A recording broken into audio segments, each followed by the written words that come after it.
Well, greetings and salutations, everybody. Welcome to my YouTube channel. My name is John Campea, and this is a special follow-up video to our Game of Thrones finale open discussion. Now, of course, on Sunday night was the Game of Thrones series finale, and we, as we've been doing all season with Game of Thrones, had a post-wrap-up discussion show. However, even though we went an hour and a half, there were so many questions and comments that you guys sent in that we didn't have time to get around to all of them. But as always, when you take time to send in those questions and you're contributing to the channel like that, I want to make sure those questions get answered in a video. So I took all those questions we didn't have time for, and I'm going to address them here right now. Now, let's get something very clear here about Game of Thrones. This season, season 8, was divisive. I mean, there were people who absolutely loved this season, like me. I thought the season was fan-bloody-tastic. I loved it. But there were also a lot of people who didn't work for them, and they didn't like it. That's all cool and that's fair. Just because you liked it or didn't like it doesn't mean that there's anything right or wrong with you. It just means that's how the show hit you. So I just want to make sure we get that clear right off the bat. So we may agree on certain things about Game of Thrones. We may disagree about certain things, and all that's cool because we're still all big fans together and we can all still be friends. All right. With that down and out of the way, let's start getting caught up on those questions and comments you guys had sent in yesterday. Paul M. writes, season was too short and rushed. The first 2 episodes should have been cut into 1 episode and the Night King fight split into 2 episodes. I agree and disagree. Was this season too short? Yes. You cannot justify to me cutting 7 episodes out of the last 2 seasons. There was no need for it. Shouldn't have been. And despite the fact that I love this last season, I agree, particularly in the final episode, I felt it was rushed. However, that being said, I thought the first 2 episodes were pure Game of Thrones perfection. I thought those first 2 episodes were the things that epitomize the best of Game of Thrones to me. The drama, the relationships, the character dynamics, the conversations. Those are the things that stand out to me. Any show can do clang, clang. We're fighting with swords. Clang, clang. Anybody can do that. What made Game of Thrones special to me was the drama of it. And I wouldn't have changed that at all. However, I would have added more episodes to the season just to pace those other things out a little bit more. You know what I mean? So I both agree and disagree, Paul. Okay. Michael Bradley writes, Peter Dinklage was crazy good in this episode. Absolutely he was. We were talking about, I think the season's MVP was probably Arya, but the finale MVP was Tyrion to me. Ren Davis writes, John Pet Ghost, all the problems are forgiven. It is crazy amongst all the things of Game of Thrones. That was one of the biggest problems a lot of people had coming out of that one episode was that he didn't pet Ghost. And I wanted to see, I was sitting there, come on, man, why don't you go get the pooch a little scratch behind the ear? But they have their moment at the end and all is forgiven with a lot of people, Ren. All right, Rob Korzak writes, Jon Snow rode off into the sunset, literally perfection. I did love the end. I did think a lot of things were rushed in the final episode, but I did like all the flagstaffs they hit. I liked all the main points they hit, including Jon riding off to be king beyond the wall and be with the people in the north, which is really where his heart was anyway, and I thought it was great. Ben Burnside writes, as soon as Dany died, I called Drogon sensing it. Oh yeah, I thought that too. Like, you just thought, as soon as you heard him rumbling down below after Dany had died, you thought, oh boy, here we go. 1.21 Gilowatts writes, well, Dany broke the wheel. She just had to be broken along with it. Yeah, I mean, that's what became, to me, more and more apparent along the way. Yeah, we're going to break the wheel as long as I'm in charge. I mean, I've been calling this character out and calling her a jerk for a long time because it became very, very clear. With all these grand things she was saying and doing, it was all about her becoming in power. That's what it was all about for her. And of course, every villain sees themselves as the hero of the story. I want a better world. I want a better world. How many villains have we heard say that? That was Dany in a nutshell. And you're right. She had to be broken along with it. Ben Rainer writes, John pet the dog this time, which made a lot of people happy, Ben. Ben Burnside writes, I didn't know that Ghost lost his ear. Yeah, he took some serious battle damage, man. He was looking roughed up. CJ Dunn writes, I know I get flack for this, but Sansa was smug AF. Yeah, she was. She was. And you know what? That's kind of part of her transformation as a character, I feel. Because she has changed a lot from the little bird in seasons 1 and 2 of Game of Thrones to where she is now. And she's just now I take crap from nobody kind of person. And does that come across as a little bit smug? Yes, you're right. It does. I'm not going to debate with you on that because I think you're kind of right. Cersei City Traveler writes, pacing of Game of Thrones' last 2 seasons was very consistent with each other. I'd agree with that. I think, the pacing of season 7, the pacing of season 6 were consistent with each other.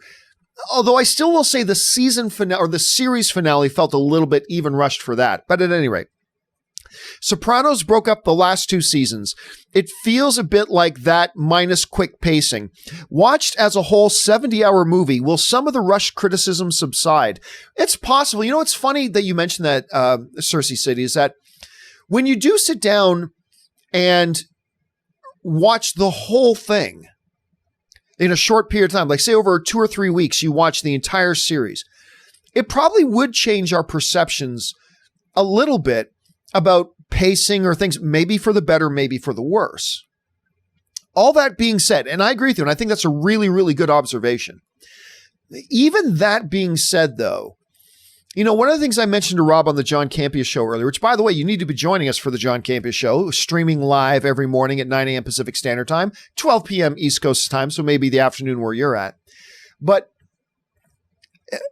I felt that in another season of Game of Thrones, between the conversation between Tyrion and Jon when Tyrion's locked up, and then Jon going to see Dany, I feel like in a lot of other seasons, a lot of stuff would have happened in between then. You know, Jon going off to ponder, struggling with the decision to be made, coming across Arya, letting Arya know what he knows and sharing their thoughts and all that kind of stuff. Then maybe even seeking out Sansa and talking to her, maybe even a few, then maybe having a good sit down conversation with Grey Worm about, you know, why do you love the Queen so much? And why do you believe in the Queen? And him giving his point of view. And so I just feel like those Game of Thrones staples, things that made the first 2 episodes so great, in my opinion, of this season, were very, very noticeable by their absence in this. Instead, they just went from, okay, event, next event, next event, next event, rather than fleshing it out in between. Again, I loved all the markers they hit. I just kind of wish they stretched it out. But again, you may be onto something there, Cersei, that, you know, if we sit down and watch it, if I take like 7 days and watch all 70 episodes, or however many episodes there have been, back to back, maybe I'll feel differently. Maybe I would. It's a good question. All right. Ben Burnside writes, what happened to Arya's dog, Nymeria? There was that episode, I can't remember the exact one, but remember they were in the woods and she basically said goodbye because the dog went off to have its own life, I guess, and she left. And I don't think we've seen the dog since, so that's what happened. Ryan Sampler writes, Jon is the new Mance Raider. Yep, he is the new King Beyond the Wall. It is a total clean sweep victory for the House of Stark. Jon is King Beyond the Wall. Sansa is Queen of the North, an independent state like it has been before. And you, of course, got Bran, who's now King of the Six Kingdoms and on the throne. It is a clean sweep victory, which is a massively different set of circumstances from where the Stark family found themselves in the first 2 seasons of this series. It is a resounding win, and yes, he is the new King Beyond the Wall. All right, Isaac Beebe writes, Big Bang and Game of Thrones came to an end this weekend. Really don't care about Big Bang. Big Bang is one of the shows, and I know a lot of you guys love it, and I celebrate that. That's great if you love that show. I tried a number of episodes, and I just found it desperate and unfunny. Here's what it always felt like to me. And I could be wrong. I'm just saying this is how it felt to me. That's all. No offense intended. But it felt to me like a show that was trying to appeal to geeks and a show that was trying to appeal to geek culture being written by people who hadn't the slightest clue about geek culture. That's what it felt like to me. Again, I could be dead wrong about that. I'm just telling you how it struck me and why the show always kind of turned me off and I just didn't find it funny. I wish I did, because I know a lot of you guys like it, and I think that's awesome. I'm not trying to talk you out of it, but it just never really worked for me, so I don't care about that one ending, to be honest with you. Mason Barr writes, very underwhelming, but Anne will always be queen. Ah, yes, my Anne will always be queen. Thank you for that, Mason. All right, Bobo Vasquez writes, I was a little disappointed in the last episode to a degree, but it did tie up things for me. But still, I do like Brienne's wrapping up of Jaime's arc. I agree. I've been big on Jaime's great deeds. That was a really nice moment, actually. I appreciated that moment a lot. That Brienne, who could have just been pissed that he left, but she understood. And it kind of ends with her finishing his story in the Book of Nights. And I love the ending of it. The last line she writes is the greatest thing you could write about a knight. He died protecting his queen. He died protecting his queen. It's the best line you could put in there. She went in there. She loved him with all of her heart. And she finished out his story that way. And I thought that was touching and beautiful, Bobo. And I absolutely loved that moment. I loved that moment. Anyway, Alex Von Gollum writes, hi, I'm conflicted with the ending. Didn't feel Game of Thrones like. It left things like Prince that was promised forgotten. I loved how Tyrion faced Dany and threw that pin. That was great. When he walked, that was badass because he expected to die right then and there. Walked up, took out the pin to say, I'm disgusted with you, throws it down the ground, whatever. To me, he's the MVP of the finale. I completely agree he is. As far as the prince that was promised, in a roundabout way, it was fulfilled. But to me, the bigger important thing is this. Who the hell cares about prophecies? You know, as the Hound would say, prophecies are for shit. You know, just because a prophecy is given in a show doesn't mean you're now ironclad chained to that and you got to follow that. Nah, a lot of prophecies are BS and they don't have to come to fruition. And I'm perfectly good with that. I am perfectly good with that. Now, some people will argue, as I've been reading some debates online, that in a way, the prophecy was fulfilled. And I've been reading those arguments and I get it. But to me, it's just, nah, it's totally fair to say that prophecy was BS and never came to fulfillment because it was BS. That's how I kind of feel about it, but that's just my way of looking at it. All right. Command to You writes, love this finale. Love Dany's tragic end. Love Sansa being crowned queen in the north. But where's Jon going with the wildlings? He's just going to live up north, man. He's just going to live in the north like the wildlings have. He's going to be the new king beyond the wall. And he's just going to go build a life and start a life with them there. And that's where the true love of his life was from. You know nothing, Jon Snow. And yeah, I thought that was great. So he's just going to start his life there with them, which I thought was kind of wonderful. Because I think, you know, I was predicting prior to the show, I predicted that I got a number of things wrong, but a couple things I got right. I knew that Sansa was going to stay in Winterfell. She would probably rule Winterfell, I thought, as Warden of the North, but turns out she's Queen of the North, so that's great. And I also predicted that Jon would get the throne, but regardless, he would turn it down and go live in the North, and not Winterfell. I thought he would go live with the wildlings in the North. And he did, because I think that's really where his heart was. And I think that's really where he wanted to be. So I was happy with that. Fan of Peanuts writes, Tyrion is now officially the tallest Lannister. Yes, he is. He is officially the tallest Lannister. I like that. Mo Lester writes, Lannisters won the Game of Thrones. Tyrion's words killed Dany. Yeah, it was Tyrion's. I mean, really, when you look at Game of Thrones, from the beginning till now, many of the most major events have been shaped by Tyrion's words. He drinks and he knows things. It was his convincing of, you know, Jon Snow in that one quick conversation they had that set Jon Snow on his path to go and killing Dany. And in many ways, you're right. He won. Stormchaser78 writes, Sir Podrick, very cool. I like that too. I'm glad I'm not the only one who knows that. When she calls Sir Podrick, he was knighted. How cool was that? I like that. I'm glad he got that kind of an ending for himself. Stormchaser78 writes, Tyrion's punishment is being the Hand. I loved how he did not want it when most would. You got to think about it. He's been Hand a couple of times, and it's always turned out terrible. He was Hand for Joffrey. That was miserable. He was Hand for Dany. Completely regretted that. And now he's being asked to be Hand again. And I love the way he said to Bran, I don't want to be Hand. And Bran just shoots right back at them. And I don't want to be king. So here we are, though. And I really like that. I thought that was great the way that played out.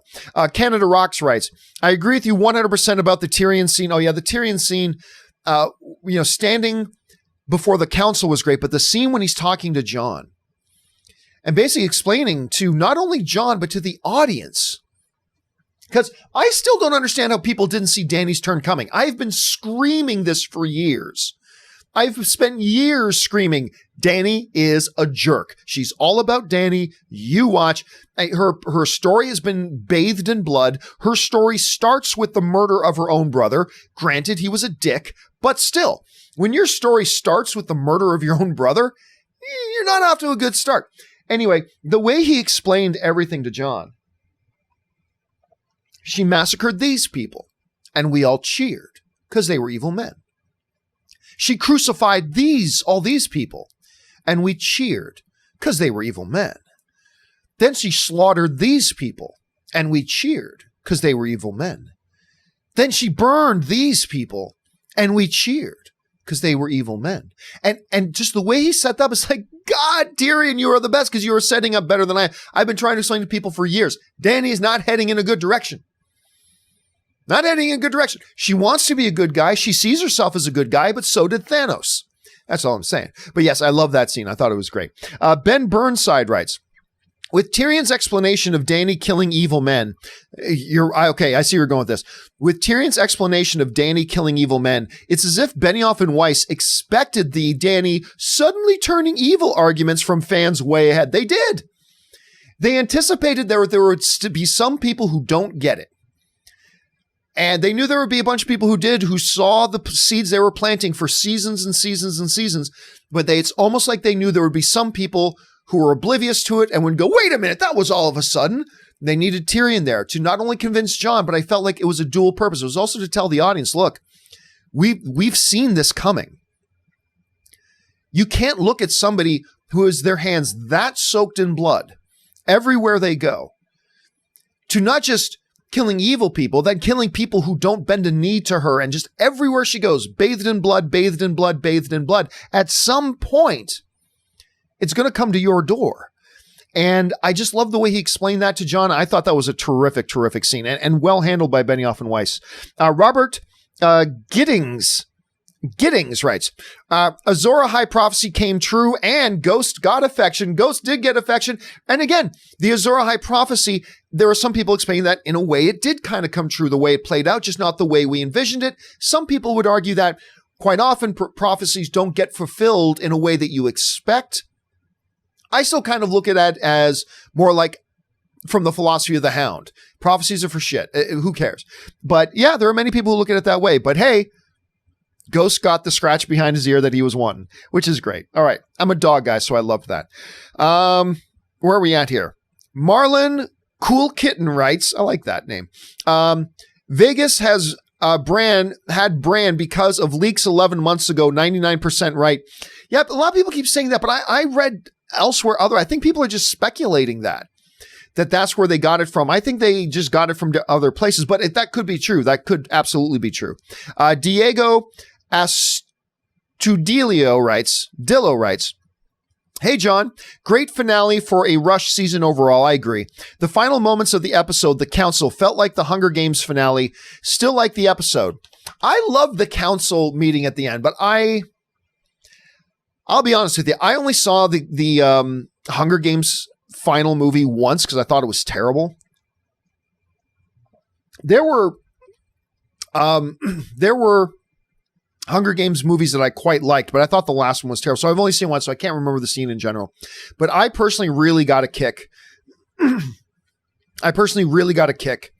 Out of that, out of the council. I really did. I thought it was wonderful. I got a big jolt out of that. All right. Isaac Beebe writes, Tyrion seeing Jaime's golden hand sticking out of the bricks and unearthing his and Cersei's bodies was heartbreaking. It was. And it's the first time in 8 seasons that we saw Tyrion that broken. Like that broken.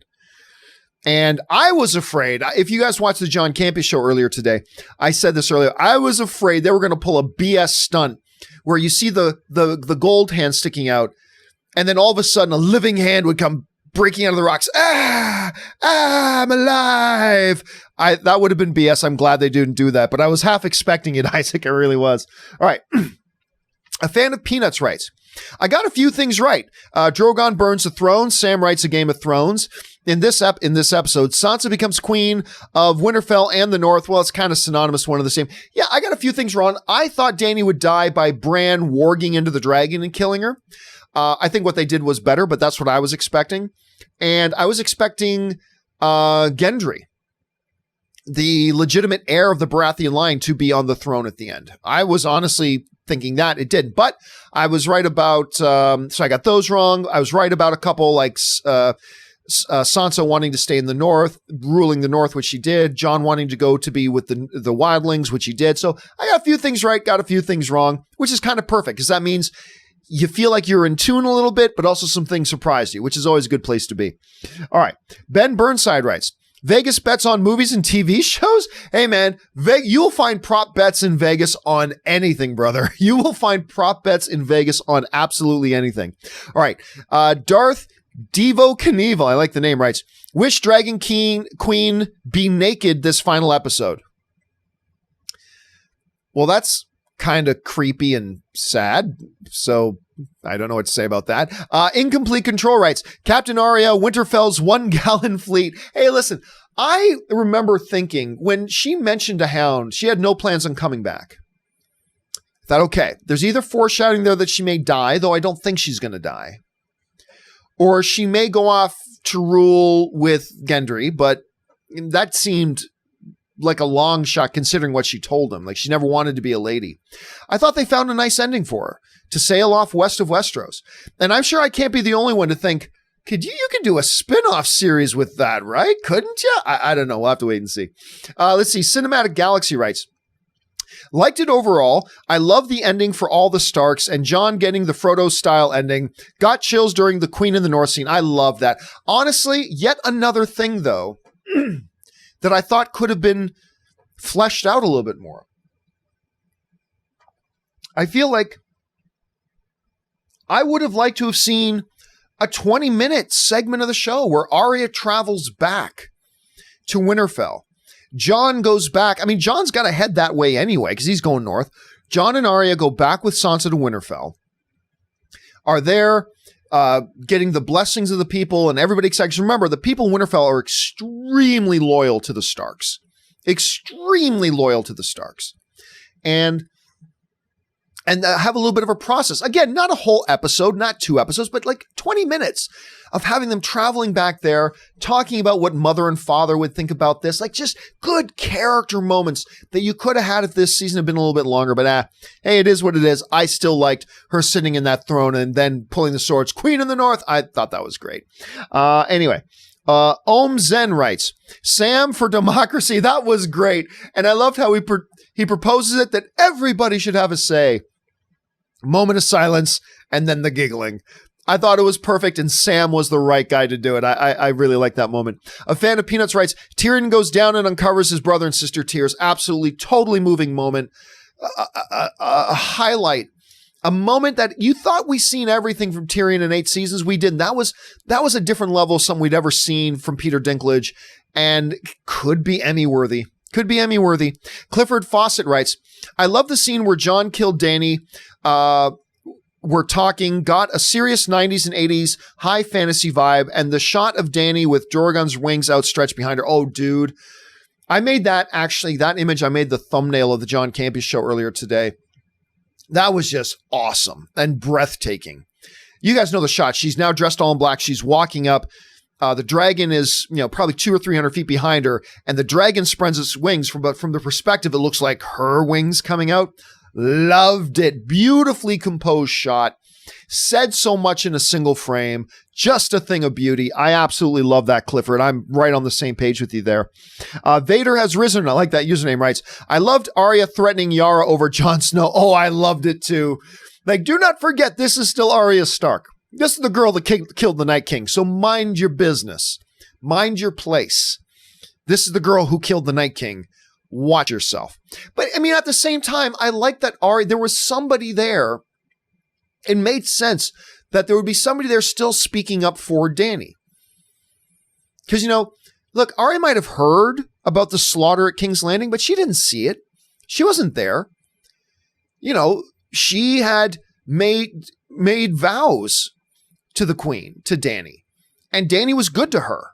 So I like that they stayed consistent with that, because there were some people complaining saying, man, she was killing people and butchering people. And how can you say just kill Jon Snow? He's the reason humanity still exists. If it wasn't for him and his fight against the White Walkers and going north of the wall and making the discoveries that he discovered and bringing everybody together, the world would be in eternal darkness right now. I get it, but Dany seemed really good to a lot of people, including to Yara, and I like the fact that she spoke up. I did. I liked it. So, and I loved Arya's response. Okay, a fan of Peanuts writes, I kind of wanted Jon and Grey Worm to fight. Oh, well, I thought they would. I didn't necessarily want them to, though, because I don't know how Jon wins that fight. Jon's been fighting a long time. Grey Worm was bred for that. So it would have been interesting. I would have been interested in seeing it. I thought they were going to do it, but I'm perfectly happy that they didn't. Ryan Lohner writes, John Oliver, I haven't seen it yet, but based on the season so far, I'm guessing the winner is Ed Sheeran. I haven't heard I like John Oliver a lot. I haven't heard him say that, but I'm going to have to check that out. OCSJC writes, John, you should ask people why they hate the season. I don't care. I could care less why people hate the season. I like it. That's good enough for me. I mean, people want to express to me why they don't like it. That's perfectly fair and fine, but I don't feel the need to go out and ask people why they don't like something. So if they want to say, they can say. It's not my place to ask people, hey, why do you hate something? Not my place. I don't care. If they want to share, they can share. They don't. Not my place to dig it out of them. And nor is it anybody's place to be forced to explain why they don't like something. Like, it always bugs me when there's something I don't like. Explain yourself. Why don't you like it? I don't owe you an explanation. There's something I don't like. I don't like. It doesn't work for me. I don't owe you an explanation for that. And I don't have to justify not liking something, nor do I have to justify liking something. So I don't like the idea of putting anybody on the spot.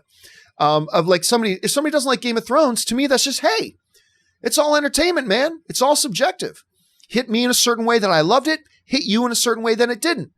All good. I'm not going to go up to somebody and say, you who don't like Game of Thrones, you justify yourself to me. You tell me why you don't like this show. That's not my place. If they feel like sharing, they share.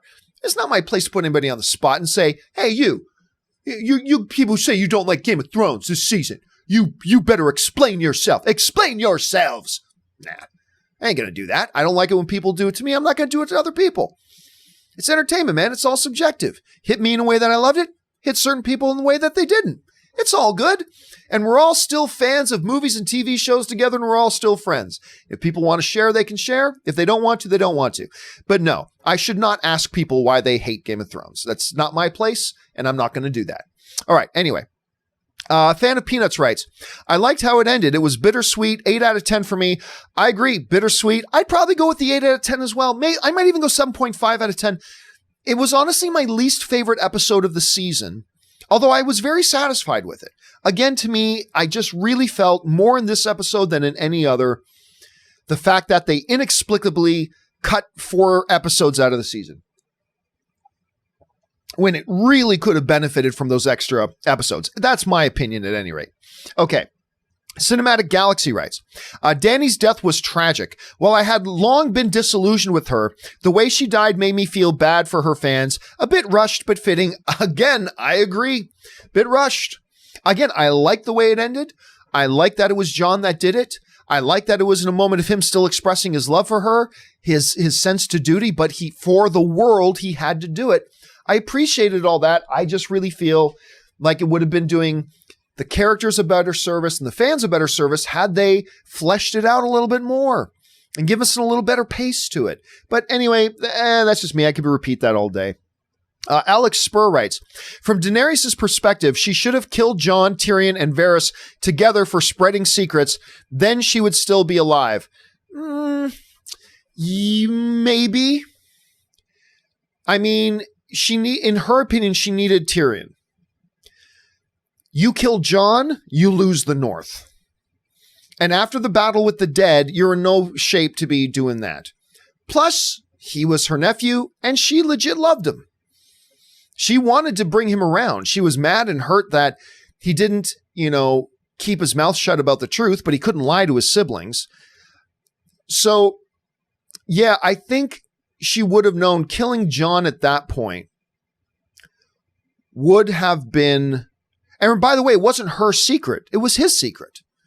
It wasn't her.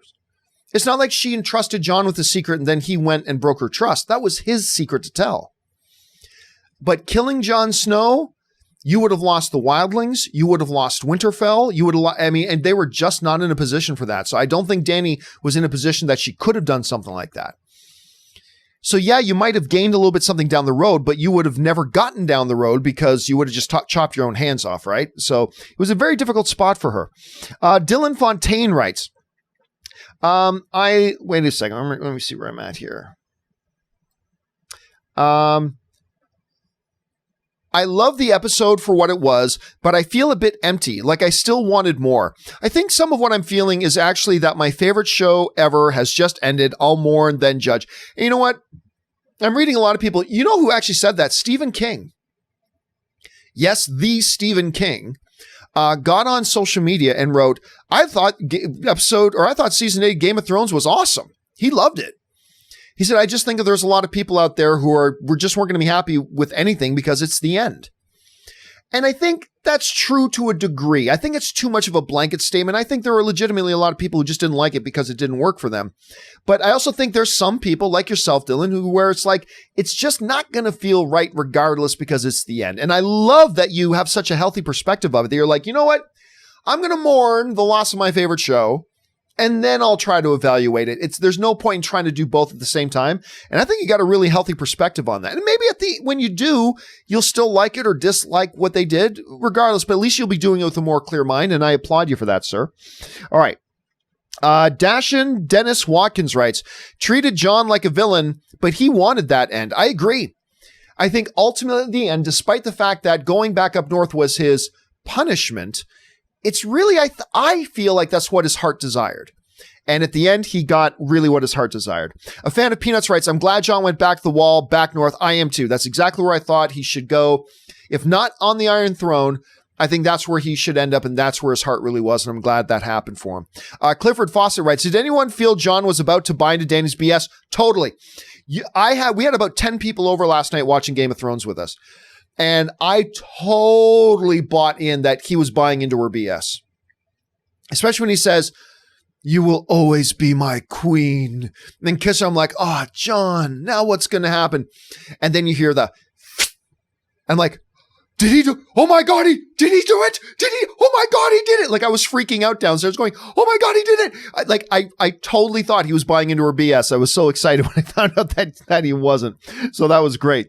That Norwegian guy writes, the leaks on Reddit that was leaked weeks ago was 100% spot on. They got all the episodes right. I've only heard about it, but I never read them. I never heard any of the predictions that came out in it. So thankfully I stayed spoiler free. A fan of Peanuts writes, a dark, selfish part of me for a second really wanted to believe that Dany telling John that they would rule together would be great, but I knew better. And hey, listen, with a show like this, you never know what they're going to do. And I actually thought for a minute that could be the way it goes. That John buys in, he stands by her side, they rule together, Tyrion gets put to death, the North burns. I wouldn't have been shocked if they went in that direction, but I love what they ended up doing. All right, Thomas Devlin writes, how was John not killed on the spot when Grey Worm was killing everyone? Laughable justice sentencing John to Night's Watch and allowing him to walk free. Well, no, they set that up perfectly. Number one, Grey Worm doesn't have the authority to kill John. John is the Warden of the North. He outranks Grey Worm. Grey Worm is not the War Master at this point, so he technically outranks Grey Worm. Secondly, he knows that he's the man that the Queen is in love with. Jon Snow's untouchable. Even in that setting, right then and there, when they were having that moment where Grey Worm was being an ass and executing unarmed men who tried to surrender to them earlier, even when Grey Worm was being an epic level ass, and John was trying to stop them, Jon Snow was untouchable. And Grey Worm knows that. So there was nothing he could do there. And then politically, letting him walk out was the only answer. Look, had Grey Worm not released John and something like that, he knows exactly what would have happened. More war. And probably with the rest of the kingdoms uniting against them, the Unsullied would be wiped out and destroyed. So, and they would have caused a lot of damage along the way, but that is something that nobody could have happen now. Now that the wars were done, they could not afford everybody going to war with each other again. So they found the true political option. John walks out, but he'll be banished. So he's not getting what you want him to get, but he's not getting what we want him to get. The way Tyrion said it was perfect. Everybody's unhappy, which probably means it was a good compromise. And the way they set that up, I thought was perfect, and it made total sense. Made total sense, at least to me, made absolute perfect sense to me. All right. Robert Wild writes, one of my favorite scenes in the finale was when Brienne wrote down Jaime's story. We've talked about that already. Absolutely. I thought that was a beautiful, especially that last line. He died protecting his queen. I loved that. Kelsey Orlando writes, so does that mean Bran masterminded the entire outcome of the ending or just saw it coming? I don't think either. You know, Rob and I talked about that on the John Campea Show this morning. Remember, Bran didn't always know what Jon's lineage was. He had to stop for a second and specifically look for that detail and try to find that detail. Some people think Bran is just an omniscient being. He knows all and sees all. And that's not what they've ever laid out in this show. Nor have they ever laid out that he perfectly knows all future events and everything in the future. They've never said that or suggested that either. And so they've always been, I think, purposely ambiguous about to what extent the power of the three-eyed raven is, how far in advance it goes and all that kind of stuff. So no, I don't believe he masterminded anything. I really don't. He stayed far too passive to have masterminded anything. For the most part, he kept very quiet and kept to himself. He didn't try to influence events. He didn't try to do any of that. So I believe the answer to that is no. I really don't see it that way. Some other people do, but I think the show made it pretty clear that that's not the case. In my opinion, I could be wrong though. A fan of Peanuts writes, the prince that was promised did, and he delivered by stopping Dany and getting the Iron Throne to burn and melt and extinguish forever. Jon the MVP. Again, whether all that was a fulfillment of the prophecy or whether it was just prophecies are for shit, I don't know. But I was pretty happy with the way it worked out either way. Matthew Muirfield writes, I'm satisfied with the ending. How about you guys? I'm satisfied. You know, I was talking earlier about how most of my all-time favorite shows have terrible series finales. Battlestar Galactica is my all-time favorite show. In my opinion, terrible series finale. Sons of Anarchy is probably my second all-time favorite show. Not a strong series finale. And Spartacus is my third all-time favorite show. Not a strong series finale. So, as far as series finales go, this finale was better than most of my favorite shows' series finale. But was it perfect? No. Again, I felt the rush nature of it with all those missing episodes and all that kind of stuff. But overall, satisfied? Yeah, I'm happy with the way everything turned out. I am. So I'm fairly happy. Okay. Matthew Grant writes, that shot where Drogon came out of the snow, though, yeah, breathtaking. I told Rob, I said, I was a little bit nervous when I saw the snow start to stir. I was like, oh God, please tell me that's not the mountain and the hound's still alive and still fighting. Come on, we already said goodbye to these guys. But it turned out to be the dragon. It was a really breathtaking shot. I like that a lot. Cinematic Galaxy writes, Jon has always been a Frodo, not an Aragorn. I disagree completely. I think he's been a mixture of both. When you talk about him going to war beyond the wall, defending the North, all that kind of stuff, being the one to venture out, you know, him against the army of the White Walkers, trying to capture the one to bring them back, to broker the peace and all. He was very, very much both an Aragorn and a Frodo. I don't know how you can see that any other way. When you look at the full body of everything he's done in this series, I think you have to ignore, this is just my personal opinion, I think you'd have to purposely ignore a lot of the stuff that he did to say he was only a Frodo, which is still great, and not Aragorn, because I disagree. I think he was a good mixture of the both.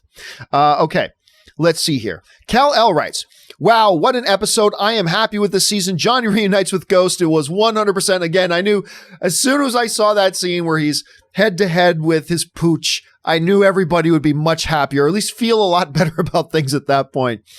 Fan of Peanuts writes, I am just glad I couldn't predict everything in this finale. This is really all I could ever ask for in an ending. The Starks won. I'm so happy. And again, you know what? I remember saying this for like Infinity War and for Endgame too. I love the fact that there are some things that I got right and some things I got wrong, because you feel like you're in tune, but you're also being surprised. And that's great. I love it when shows and movies can do that. And like everything else, with Game of Thrones, a lot of us, I think we got a couple things right, and a lot of us, we got a couple things wrong. And that makes me even happier. And I do like the way it all kind of worked out. All hail the Starks. All right. Carlos Sosa writes, I love the scene with Tyrion and the rest in the meeting. It was hilarious. And Sam is now a maester. Yeah, I love that. It felt so much like a better version of season 1. Back in that council chamber, you got Bronn as the master of coin now in the Littlefinger role, talking about, I think we should fund the reestablishment of the brothels instead of clean waters. It was great. And you've got now just the daily business of running a society. And it's such a change of gears from all the drama and the war that Game of Thrones had been. But now we come to the peace. And now that we're in the peace, it's just the daily business of running a kingdom of people. And I like that. I like that a lot. Sentes Henderson writes, okay, Jon is with Ghost. All is right in the world. Dany meant break the wheel in her favor. That's exactly what she meant. Damn, she fooled us, but I like the ending. Enjoyed myself immensely. Yeah, her whole breaking the wheel is about, that wheel doesn't have me as the ruler of all. Break the wheel as long as I'm ruler of all. And that's really what it's always been about. And she did fool a lot of people. In the show, out of the show, the whole bit. But like most great villains, she really saw herself as the good guy. Much like Thanos did, she sees herself as the hero of the story. And your best villain, and I was saying this for a while, that Dany in Game of Thrones is very much a classic supervillain origin story in many ways. You know, she sees herself as the hero, maybe at one point really wanted to do good in the world, but she suffered one too many breaks. She's had terrible things happen to her. And everybody, what did Joker say? All it takes is one bad day. Dany's had a lot of bad days to take that inherent selfishness that's in her and an inherent self-centeredness that even despite the fact that she wanted to be good and she wanted to do good in the world, blah, blah, blah, it just, you could see it coming. You could see it coming. And indeed, it did come in a big way. Anyway, James Wilmus writes, I love that Tyrion isn't mentioned in Sam's book. That was funny.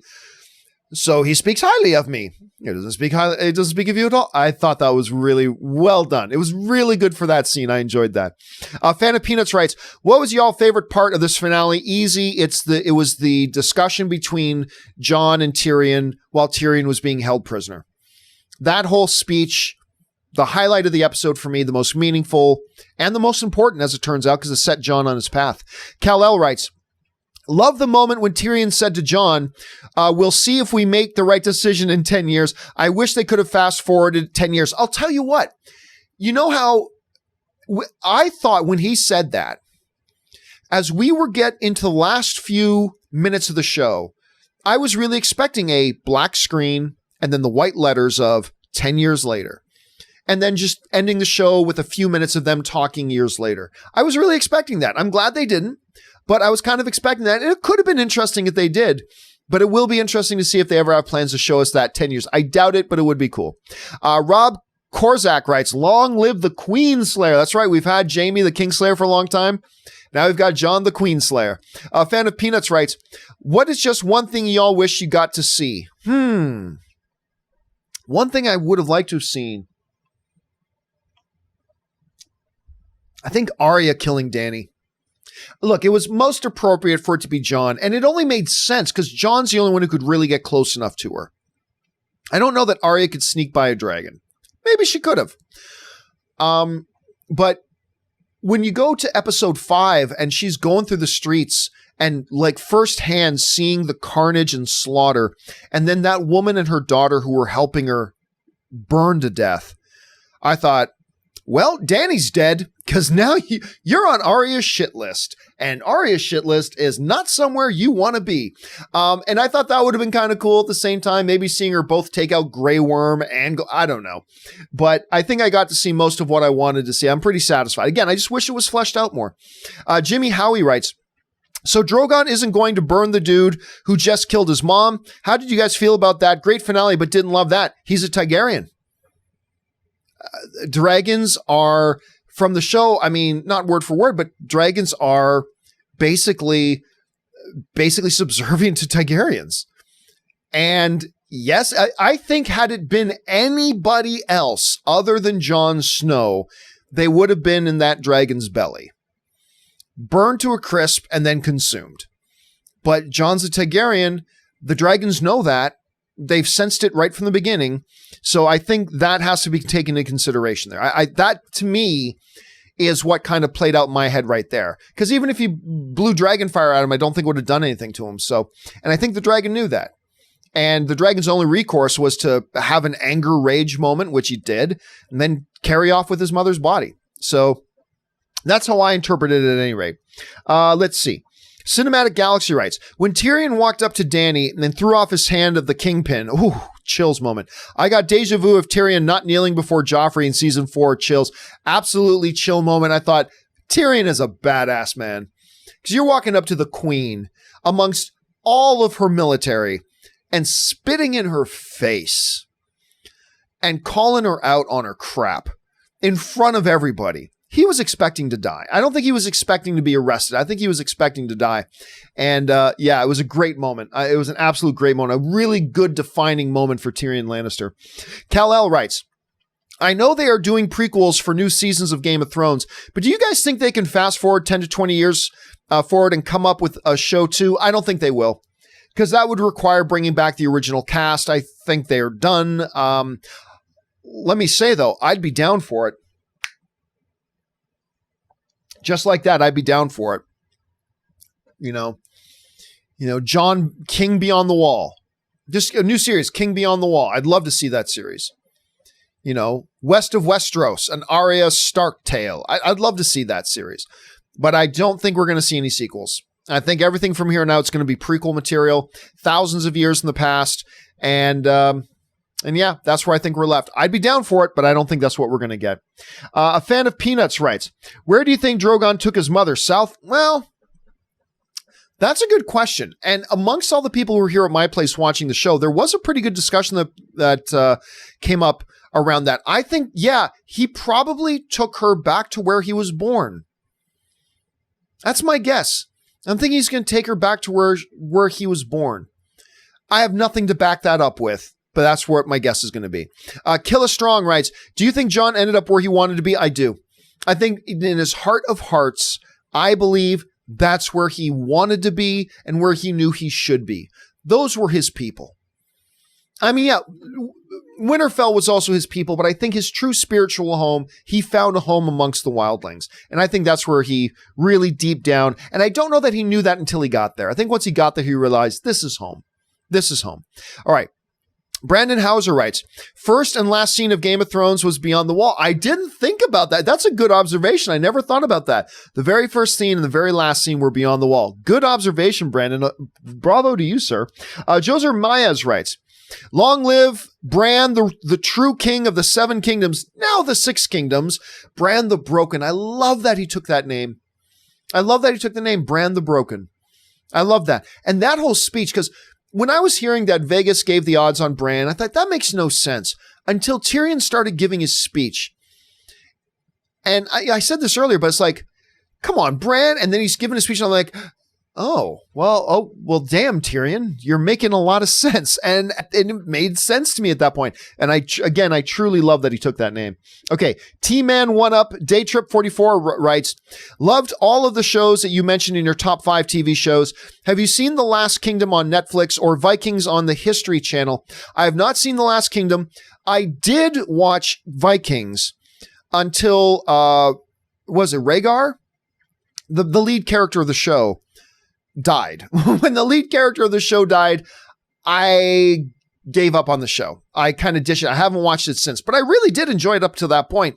And I don't know if the show's great after that or not good. I don't know because I didn't see it. But once he died, he was my main reason for watching the show. So I kind of gave up on it after that. Sif 00 writes, HBO offered the showrunners more money to do 10 episodes, but they said no. That is what truly made me enraged at the pair. Yeah, Look, I love what they did. These guys are geniuses. These guys created the most talked about, epic, most successful television show in the history of television.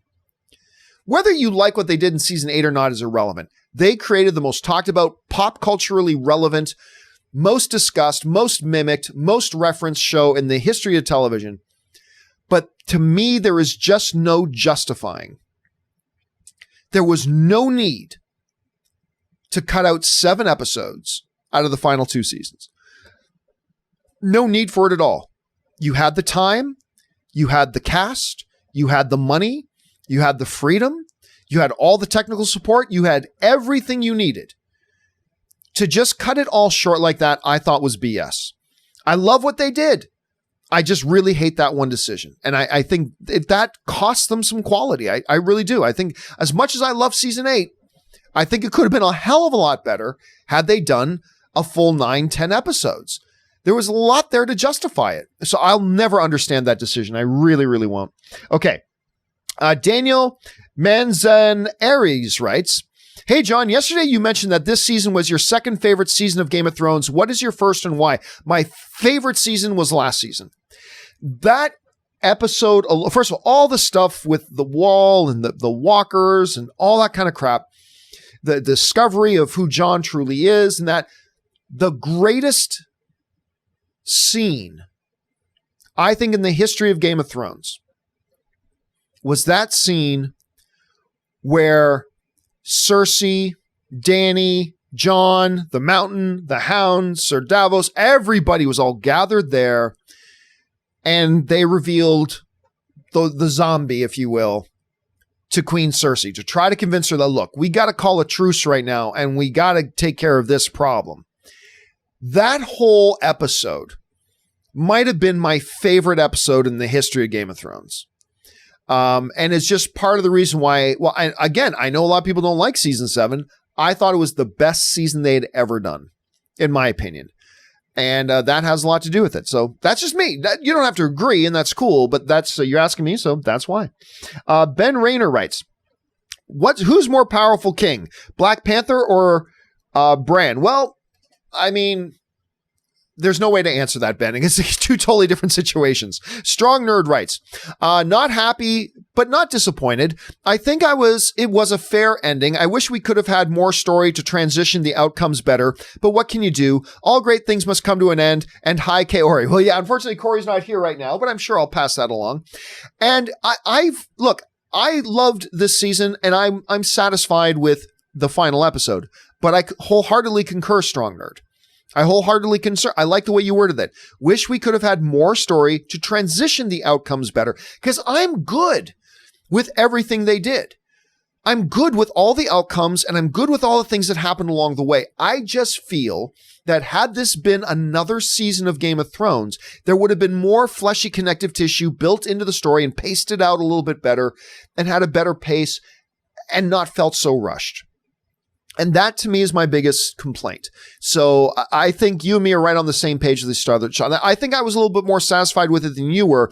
But other than that, I think you and I are completely on the same page there together, brother. All right. Incomplete Control writes, by the way, it was snowing. Ash is gray. Snow is white. I've seen white ash fall. Oddly enough, I've seen white ash fall. I really have. But yes, apparently everybody's saying it is snowing, which to me makes no sense. It was not cold at all when the battle started. But now, a couple of days in the aftermath, it's snowing? That part didn't make sense to me. Let's see. Fernando Fernandez writes, how long do three-eyed ravens live for? Well, apparently till the Night King shows up and stabs him in the heart. Other than that, I have no idea. It's a good question.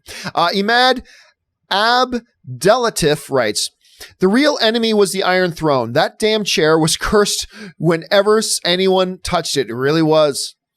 But it wasn't the throne itself. It's what the throne represented. And those who desired it were putting themselves in a bad place.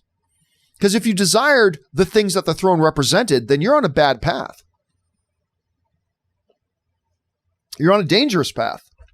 And I think that's one of the things that came out in the show, which is, I think, also symbolic of why the dragon melted the throne at the same time.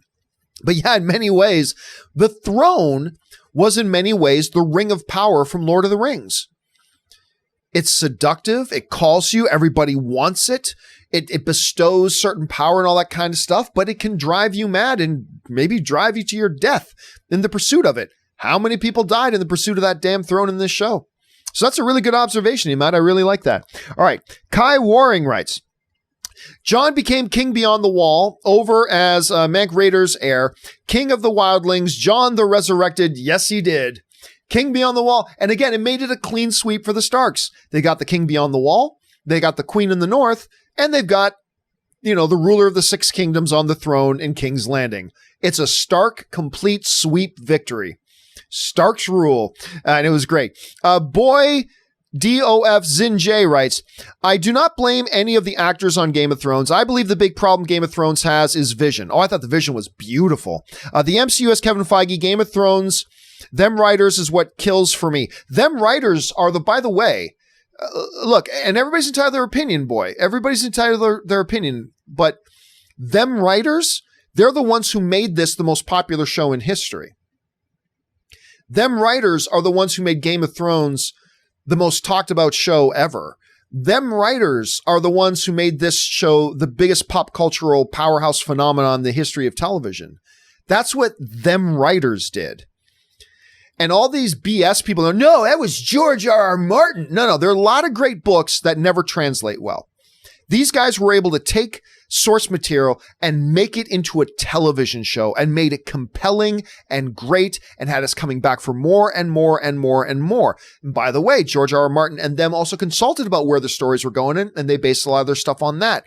So don't give me this, no, it's George R.R. Martin BS. George R.R. Martin will be the first one to tell you, no, it wasn't. They did a masterful job. So when you're talking about them writers are terrible, them writers are the ones who made this show what it is. This masterpiece show that is the most talked about show. And by the way, just set a new ratings record for HBO. Every episode got bigger and bigger ratings to the biggest thing it's ever had. And so nobody was ditching.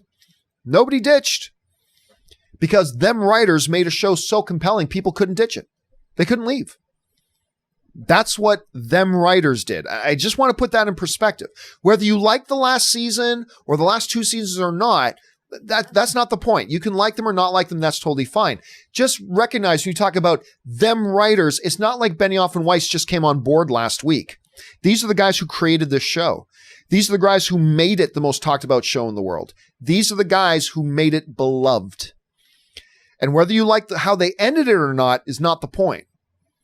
Just keep that in mind when we're talking about them writers. That's all I'm saying. Anyway, I think that's it. That is it. We are now all caught up, guys. We've got to every question and thought that you guys had to send in about Game of Thrones. And again, you know what? Not everybody's going to like this season of Game of Thrones. I recognize that a lot of people don't, but a hell of a lot of people are like me too, who absolutely loved it. But at the end of the day, it's entertainment. It hits you one way, hits me another. It's all good. We can all still talk about it and be fans together and feel the different ways about it that we do. That's the best thing about fandom, at least healthy fandom. And I'm glad you guys are a part of it with me. Anyway, what's the next show going to be? Everybody's trying to build the next Game of Thrones. Is it going to be his Dark Materials? Is it going to be The Witcher? Is it going to be Amazon's Lord of the Rings show? Is it going to be the Game of Thrones prequel thing that they're trying to put together? What's going to be the next show that truly captures the entire pop culture's awareness and consciousness? I don't know what it's going to be, but we'll keep our eyes open for it. Anyway, guys, thanks for joining me here. Don't forget to make sure to come back and catch us for our live stream of the John Campea Show tomorrow morning, 9 a.m. Pacific Standard Time. That's 12 p.m. East Coast time. Make sure you guys come and join us. That'll do it for me, guys. Thanks so much for being here. My name's John Campea, King of the North.